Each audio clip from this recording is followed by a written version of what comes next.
আজ আমরা এক্সপ্লেইন করব মুভি দ্য বার্থডে, যে মুভি এক সত্য ঘটনার উপর নির্মাণ করে বানানো হয়েছে। সো মুভিটি শুরু করার আগে এখনো যারা আপনারা আমার চ্যানেলটিকে সাবস্ক্রাইব করেননি, প্লিজ একটু সাবস্ক্রাইব করে দিবেন।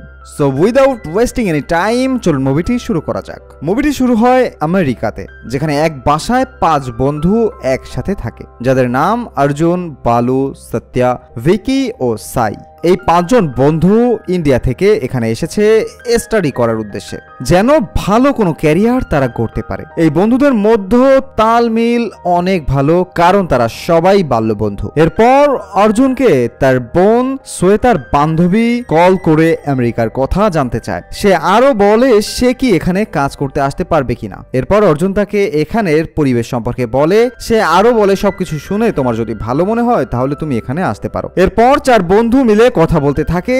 সেখানে তারা বলে যে কাল তো বালুর জন্মদিন, এখন তো আমাদের কিছু না কিছু অ্যারেঞ্জ করতে হবে তার বার্থডে সেলিব্রেশন করার জন্য। আমরা এবার তার বার্থডে খুব ভালোভাবে সেলিব্রেশন করব, যেন সে সেটাকে দারুণভাবে উপভোগ করতে পারে। এরপর বার্থডে সেলিব্রেশন করার জন্য দারুণ সব জিনিস তারা আয়োজন করে, যেখানে তারা কিছু আমেরিকান হট গার্লও ইনভাইট করে, যেন তাদের আনন্দটা সেই লেভেলের হয়। এরপর 4 বন্ধু মিলে বালুকে সেই কেক দিয়ে গোসল করাতে থাকে। তারা এবার বালুকে শূন্যে ঝোলানো শুরু করে। যাই হোক, এরপর বালু তাদের হাত থেকে স্লিপ করে এক কাচের টেবিলে গিয়ে পড়ে, যা দেখে সবাই স্থির হয়ে যায় যে কি ঘটলো এটা। যখন তারা বালুকে চেক করতে যায় যে তার কি হয়েছে, সে ঠিক আছে কিনা, তারা দেখলো যে বালুর জন্মদিন তার মৃত্যুর দিনে পরিণত হয়েছে। এটা জানার পর সবার পায়ের নিচে থেকে মাটি যেন সরে যায়। কিভাবে হলো এমন? ঠিক তখনই তাদের দরজায় 2 পুলিশ নক করে। তারা ভাবলো কি রে, পুলিশ এত দ্রুত এখানে কিভাবে আসলো?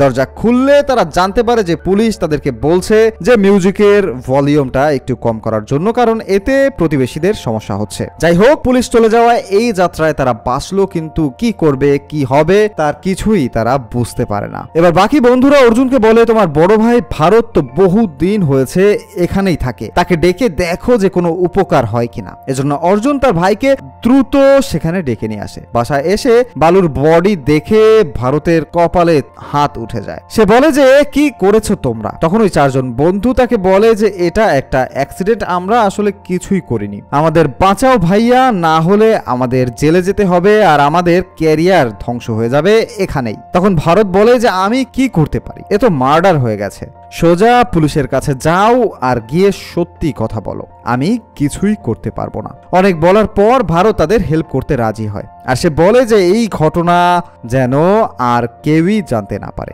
তারা বলে যে না ভাইয়া, এই ঘটনা আর কেউই জানে না। ঠিক ওই মুহূর্তে বালুর বাসা থেকে বালুর মোবাইলে কল আসে, কারণ আজ বালুর জন্মদিন। তার বাবা মা তাকে উইশ করার জন্যই কল করেছে।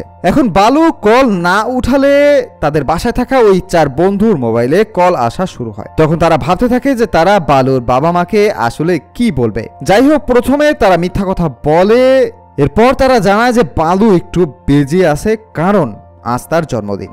কিন্তু বালুর মা জিদ করে বসে যে সে বালুর সাথে একটু হলেও কথা বলতে চায়। তখন ভারত ওই ফোনটি নিয়ে বালুর মাকে সব সত্য কথা জানিয়ে দেয়। সে বলে যে এক অ্যাক্সিডেন্টে বালু মারা গেছে, যা শুনে বালুর মা সম্পূর্ণ শক হয়ে যায়। বালুর বাবা বলে বাচ্চারা মজা করার সময় নয়, এই সব বিষয় নিয়ে মজা করতে হয় না, তোমরা বলো যে বালু কোথায়।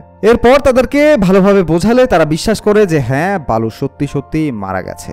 এরপর বাকি 4 জন বন্ধুর ফোন থেকেই তাদের বাসা থেকে ফোন আসতে শুরু করে, কারণ বালুর বাবা মা সবার বাবা মাকে জানিয়ে দিয়েছে যে তারা মিলেই বালুর জান নিয়ে নিয়েছে। তখন ওই 4 জন বন্ধু তাদের বাবা মাকে বোঝায় যে তারা কেন বালুকে মারতে যাবে, বালু তো তাদেরই ছোটবেলার বন্ধু। এরপর ভারতের প্রবীণ নামের বন্ধু তাকে কল করে এই ঘটনার সত্যতা জানতে চায়। ভারত তাকে সবকিছুই খুলে বলে আর সেখানে তাকে হেল্প করার জন্য আসতে বলে। এরপর ভারত বাকি 4 জন বন্ধুকে বলে যে তোমার বাবা মাকে ভালো করে বোঝাও যেন বালুর বাবা মাকে পুলিশ স্টেশন যাওয়া থেকে বিরত রাখতে বলো, না হলে তোমাদের ক্যারিয়ার ধ্বংস হয়ে যাবে। তারা এমনটাই করে এবং বালুর বাবা মা মেনে নেয় যে এটা একটা অ্যাক্সিডেন্ট ছিল। তারা বলে যে তারা পুলিশের কাছে যাবে না। এরপর সেখানে প্রবীণ নামে সেই বন্ধুটি চলে আসে। সে ভারতকে বলে যে এখন আমরা কি করব, কিভাবে এই লাশকে গুম করা যায়। প্রবীণ ভারতকে বলে যে বন্ধু, এতে তো আমরাও ফেসে যাব। ভারত বলে এখানে আমার ছোট ভাইও আছে আর আমারই গ্রামের 3 জন ছোট ভাই আছে,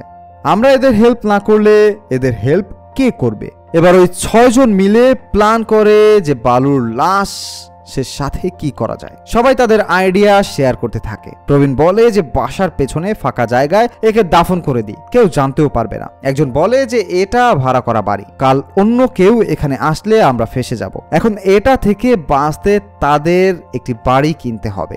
এখন টাকার ব্যবস্থা করতে বলা হয় সবাইকে, যেখানে তারা বালুকে দাফন করতে পারবে। তখন ভারত বলে যে বালুর সব রেকর্ড এখান থেকে মুছতে হবে, সবাই যেন জানে যে বালু ইন্ডিয়া চলে গেছে। তোমরা তোমাদের কলেজে বালুর অ্যাডমিশন বাতিল করবে এবং তার নামে ফ্লাইট টিকিটও বুক করবে। এরপর তারা জানতে পারে যে বালুর বাবা মা তাকে একবার শেষবারের মতো দেখার জন্য এখানেই আসছে, যা শুনে সবাই চিন্তিত হয়ে যায়। এরপর প্রবীণ ভারতকে বলে যে তুমি কি দেখেছো বালুর শরীর কেমন নীল হয়ে গেছে, আর টেবিলের উপর থেকে পড়লে কি কেউ হুট করে মারা যায়? আমার তো মনে হয় এখানে কোনো ঝামেলা আছে, যা ওই 4 জন বন্ধু আসলে গোপন করছে, যার জন্য এই 2 জন ওই 4 জন বন্ধুকে প্রশ্ন করলে তারা কিছুই জানতে পারে না। এরপর ভারত ওই রুমেই অ্যাজমা ও স্কিন অ্যালার্জির ওষুধ দেখতে পারে, যেগুলো মূলত বালু ব্যবহার করত, যা দেখে সে মনে করে হয়তো বালুর অ্যাজমা অ্যাটাক হয়েছে। এরপর প্রবীণ তাদেরই রুমের বাথরুমে পটাশিয়াম সাইনাইডের বোতল দেখতে পারে। প্রবীণ ভারতকে বলে যে এটা এক প্রকার বিষ, হতে পারে কেউ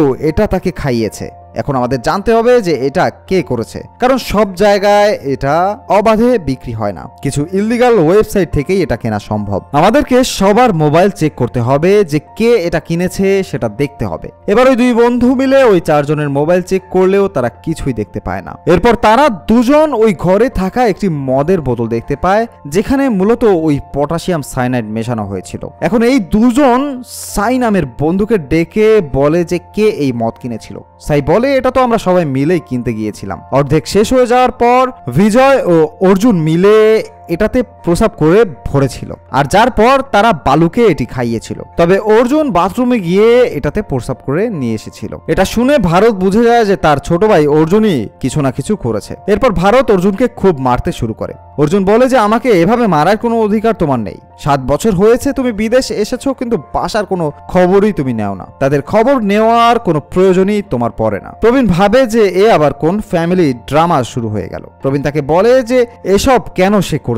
এবার অর্জুন সব বলতে শুরু করে, যেখানে উন্মোচন হয় ঘটনার আসল রহস্য। কিছুদিন আগের ঘটনা, ভারত ও অর্জুনের শ্বেতা নামের একটি বোনও ছিল। যেদিন শ্বেতার জন্মদিন সেদিন অর্জুন ভারতকে কল করেছিল এটা বলার জন্য যে আজ তাদের বোনের জন্মদিন। সে ভেবেছিল আজ হয়তো তার ভাই তাদের সাথে কথা বলবে, কিন্তু বিজি হওয়ার কারণে ভারত শ্বেতার সাথে কথাও বলতে পারেনি। এরপর শ্বেতা তার বার্থডে সেলিব্রেট করতে তাদের ফ্রেন্ডের কাছে চলে যায়। এরপর যখন অনেক রাত হওয়ার পরেও সে বাসায় ফেরে না, বাসার লোক তাদেরকে খুঁজতে শুরু করে। এরপর একসময় পুলিশ তাদেরকে জানায় যে শ্বেতা মাথায় আঘাত পেয়ে মারা গেছে, যা শুনে অর্জুনের মাথায় আকাশ ভেঙে পড়ে। আর এরপর সে নিজেই তার বাবা মাকে সামলেছিল। এত সব হওয়ার পরও ভারত ইন্ডিয়া ফিরে আসেনি, কারণ পরিবারের থেকে ভারতের কাছে তার কাজ বেশি প্রিয়। এজন্য অর্জুন ভারতকে পছন্দই করে না। বালুর মৃত্যুর আগে যখন শ্বেতার বন্ধু অর্জুনকে কল করেছিল, তখন কথায় কথায় সে অর্জুনকে বালুর ব্যাপারে বলেছিল। সে জানায় যে বালুর সাথে শ্বেতার রিলেশন ছিল, কিন্তু বালু খুবই ডমিনেট টাইপের ছিল, যে শ্বেতাকে তার কাঠের পুতুলের মতো নাচিয়ে বেড়াতো। শ্বেতা বালুর কথার অবাধ্যই হতে পারত না, আর এরই সাথে বালুর অন্য মেয়েদের সাথেও সম্পর্ক ছিল, যা দেখে শ্বেতা বালুকে ছেড়ে দিয়েছিল, তার মানে ব্রেকআপ করেছিল। অর্জুন বলে যে সে এই 2 জনকে ওই শ্বেতার জন্মদিনেই দেখেছিল। এরপর তো শ্বেতা মারা যায়, যা জানার পর অর্জুন ভাবে হতে পারে বালুই শ্বেতাকে মেরেছে। এটা নিশ্চিত হওয়ার জন্য অর্জুন বালিকে আননোন নাম্বার থেকে মেসেজ দিয়ে বলেছিল যে এই অ্যাকাউন্টে টাকা ট্রান্সফার করতে, না হলে তোমার গোপন রহস্য আমি পুলিশকে বলে দেব। যা দেখে বালু একদম অস্থির হয়ে গিয়েছিল। বালুর এমন অবস্থা দেখে অর্জুন বুঝে যায় যে বালুই শ্বেতাকে মেরেছিল। এজন্য সে ওই বিষ মিশিয়ে বালুকে খাইয়েছে। এটা শুনে ভারত বলে তুমি কি পাগল হয়ে গেছো নাকি? বালু কি সত্যিই টাকা পাঠিয়েছিল? তুমি কি নিশ্চিত যে সেই শ্বেতাকে খুন করেছে? শুধু সন্দেহের কারণে তুমি বালুকে মেরে ফেলেছো। হতে পারে বালুর অন্য কোনো গোপন রহস্য থাকতে পারে। এটার পর অর্জুন সেখান থেকে চলে যায়। এবার বালুর বাবা মা সেখানে আসে, যারা তার সন্তানকে দেখে একদম হতাশ হয়ে পড়ে। এবার ভারত বালুর বাবা মাকে রুমে ডেকে নিয়ে যায়। সেখানে সে তাদের বাবা মাকে সত্যি ঘটনা বলতে চায়। কিছু বলার আগেই বালুর বাবা ভারতকে বলে যে দেখো, তোমাকে আমার কিছু বলার আছে। আজ থেকে 6 মাস আগের ঘটনা। সৈতার জন্মদিন ছিল যেদিন। বালু তার বাবাকে কল করে জানায় যে সে রাগে সৈতাকে গাড়ি দিয়ে ধাক্কা দিয়ে দিয়েছে, যার ফলে সৈতা সেখানে মারা গিয়েছে। বালুর বাবা ভারতের কাছে এই ঘটনায় মাপ চায় আর বলে যে আমাকে ক্ষমা করো, আমার ছেলের জন্য তোমার বোন আজ এই দুনিয়ায় নেই। আমি কাউকে এই কথা বলিনি, কিন্তু উপরওয়ালা তো সবই দেখেছে। যে যেমন করে তাকে তেমনটাই ভোগ করতে হয়। বালু তার কর্মের ফল পেয়ে গেছে। যা শুনে ভারত ভাবে অর্জুন তাহলে ঠিকই বলেছিল। আর এরপর সবাই মিলে বালুর লাশ সেখানে দাফন করে। বালুর বাবা ওই 4 বন্ধুকে বলে যে তোমরা ভয় পেও না, আমি কাউকে কিছু বলবো না। এরপর প্রবীণ সেই পটাশিয়াম সাইনাইডের বোতলটি ভালো করে খেয়াল করে দেখলে সে দেখতে পারে এটি তো আসলে কোনো বিষ নয়। এটার ভিতরে যা ছিল তা মূলত অন্য কিছু। যদি অর্জুনই বালুকে না মারে তাহলে কে বালুকে মেরেছে? আর এখানেই বন্ধু মুভির টুইস্ট। মূলত এ সবকিছুই ছিল ভারতেরই প্ল্যান। অর্জুন ভারতকে আগেই বালুর সব কথা খুলে তাকে জানিয়েছিল। অর্জুন এতটাই রেগেছিল যে কোনো সময় বালুকে মেরে ফেলতে পারত। ভারত চায়নি যে এতে তার ভাই অর্জুন ফেঁসে যাক। এজন্য আজ পরিবারের দায়িত্ব সে পালন করবে। সে বাঁচাবে তার ভাইকে। তাই সে অর্জুনকে নকল পটাশিয়াম সাইনাইডের বোতল দেয় আর লুকিয়ে এক পয়জন বালুকে পুশ করে দেয়, যার ফলে সে মারা যায়। ভারত মূলত বালুর বাবা মাকে তার মার্ডারের কথা বলতে গিয়েছিল, কিন্তু তার আগেই বালুর বাবা তার মৃত্যুর দায় বালুকেই দিয়ে দেয়, যার জন্য সে আর কিছুই বলেনি। এর ফলে ভারত ও অর্জুন দুজনেই বেঁচে যায় আর সৈতাও তার বিচার পেয়ে যায়। আর এখানেই এই মুভিটি শেষ হয়। সো মুভিটি যদি আপনার ভালো লাগে আমাদের চ্যানেলকে সাবস্ক্রাইব করতে অবশ্যই ভুলবেন না।